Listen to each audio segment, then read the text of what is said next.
নমস্কাৰ মই টিকেন্দ্ৰ ভাই আপোনালোকে চাই আছে আপোনালোকৰ মৰমৰ ইউটিউব চেনেল চাকৰি সন্ধান। সো আজিৰ এই ভিডিঅ'টোত কিহৰ ওপৰত আলোচনা কৰিম হয়তো আপোনালোকে ইউটিউবৰ থাম্বনেইলখন দেখিয়ে গম পাইছে।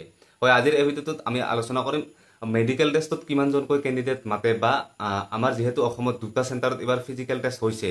সো এই দুটা চেণ্টাৰতে অকল মেডিকেল হ'বনে বা বেলেগ চেণ্টাৰত আৰু মেডিকেল হ'ব।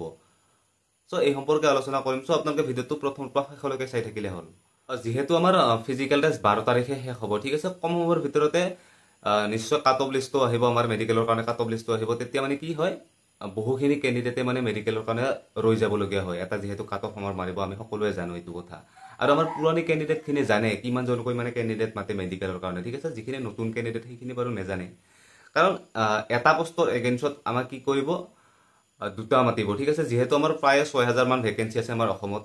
চ' মই প্ৰপাৰ নাজানো কিমান মান ভেকেঞ্চি আছে, কিন্তু 6000 মান ভেকেঞ্চি আছে বুলি মই জানো। আৰু কিন্তু 6000 মান ভেকেঞ্চিত ধৰি লওক 12000 কেণ্ডিডেট মাতিব, ঠিক আছে। যিহেতু অসমত এতিয়া মানে 12000 কেণ্ডিডেট প্লাছ আমাৰ ফিজিকেল পাছ কৰি আহিছে, ইতিমধ্যে পাছ কৰিছে আৰু ফিজিকেলটো বাকী আছে 12 তাৰিখলৈকে। আপোনালোকে ভাবি চাওক, ঠিক আছে। সেইকাৰণে বহুখিনি কেণ্ডিডেট এতিয়া বাহিৰ হ'ব মেডিকেলৰ কাৰণে। আৰু কেতিয়াবা এনেকুৱা ধৰণৰ হয়, যদি আমাক কি কয়, ধৰি লওক 6000 ভেকেঞ্চি আছে, 12000 কেণ্ডিডেট লাগে, কিন্তু তেওঁলোকে কি কৰে, 12000 ধৰি লওক আৰু কি 12000তকৈ অলপ বেছি মাতি দিয়ে। ধৰি লওক কেতিয়াবা মাতি দিল ধৰি লওক 15000 14000 এনেকুৱা ধৰণৰ মাতি দিয়ে তেওঁলোকে। মানে দুইতকৈ অলপ কেণ্ডিডেট বেছি মাতি দিয়ে, ঠিক আছে। এনেকুৱা ধৰণৰ এইটোৱে কথা। কেতিয়াবা দুইজনতকৈ অলপ বেছি মাতি দিয়ে, কেতিয়াবা দুইজন মাতে এটা পোষ্টৰ এগেইনষ্টত মেডিকেলৰ কাৰণে। সেইকাৰণে মই আপোনালোক বাৰ বাৰ কৈ আছোঁ, যিখিনি কেণ্ডিডেটৰ মানে মাৰ্ক কম আছে, মেডিকেল দিব নাপাওঁ বুলি ভাবি আছে, তেওঁলোকক মই কৈছোঁ আপোনালোকে এই ভেকেঞ্চিটোত যদিও বা ফিজিকেল পাছ কৰি আহিছে, তেতিয়াহ'লে আপোনালোকে কি কৰক, নেক্সট ভেকেঞ্চিটোৰ কাৰণে ৰিটেনৰ কাৰণে আপোনালোকে ভালদৰে প্ৰিপেৰেশ্যন কৰক। এইটোৱে কথা। আৰু SSC GDত ৰিটেনটোৰ মাৰ্কে মানে চিলেকশ্যন প্ৰচেছটোৰ মেইন, ঠিক আছে। যিহেতু আমাৰ ফিজিকেল টেষ্টত কোনো ধৰণৰ মাৰ্ক নাই, সেইকাৰণে ৰিটেনৰ মাৰ্কটোৱে খুবেই ইম্পৰ্টেণ্ট SSC GDত। আৰু এতিয়া বহুতে ভাবি আছে যে যিহেতু আমাৰ অসমত এইবাৰ দুটা জাষ্ট ফিজিকেল চেণ্টাৰ হৈছে, ঠিক আছে। দুটা জেগাত ফিজিকেল হৈছে, গুৱাহাটী 9 মাইল আৰু নাগালেণ্ডৰ চুকভি চেণ্টাৰত, ঠিক আছে। এই দুটা চেণ্টাৰতে মেডিকেল টেষ্ট হ'ব নেকি, এনেকুৱা ধৰণৰ বহুতৰে এতিয়া প্ৰশ্ন হৈ আছে।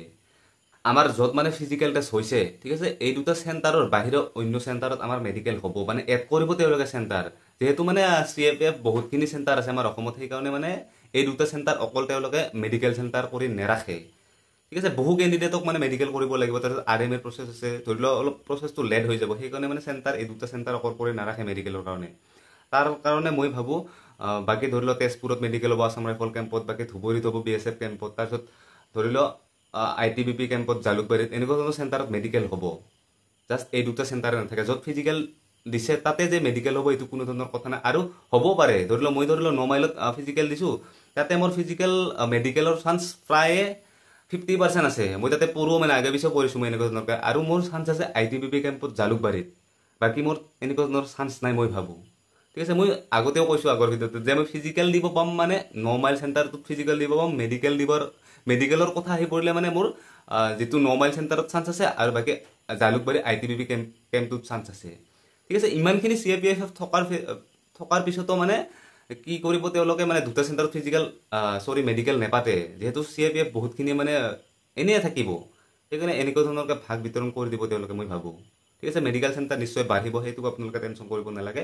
যদি অনলি এই দুটা চেণ্টাৰত ফিজিকেল হৈছে, আমাৰ দুটা চেণ্টাৰত চুকভি আৰু 9 মাইলত, যদি এই দুটা চেণ্টাৰত অকল মেডিকেল হ'ব লাগে, তেতিয়াহ'লে 9 মাইলত যিটো মানে মেডিকেল হৈছে, যোৱাবাৰৰ কথা কৈছোঁ মই, তেতিয়াহ'লে ভেকেঞ্চি খালী থাকি যাব।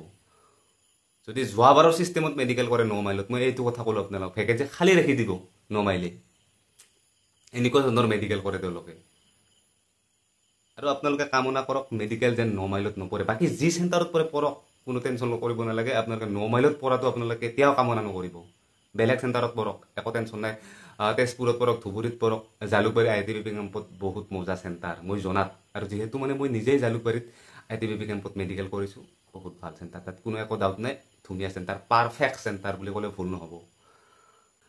আৰু ভিডিঅ'টোৰ শেষত মই এবাৰে জাষ্ট কৈ যাম আপোনালোক, যিখিনিৰ কম মাৰ্ক আছে, ঠিক আছে, যিখিনিয়ে ফিজিকেল দি আহিলে যিখিনিৰ কম মাৰ্ক আছে, তেওঁলোকে কি কৰক, নিজে এলিমিনেটেড হৈ যাওক। মই নেক্সট ভিডিঅ'টোতো কৈছোঁ, কাৰণ এতিয়া যিখিনি 26ৰ ভেকেঞ্চি আহি আছে, খুব বেছি ভেকেঞ্চি আহি আছে, ঠিক আছে। 50-60 হাজাৰ ভেকেঞ্চি আহিবই।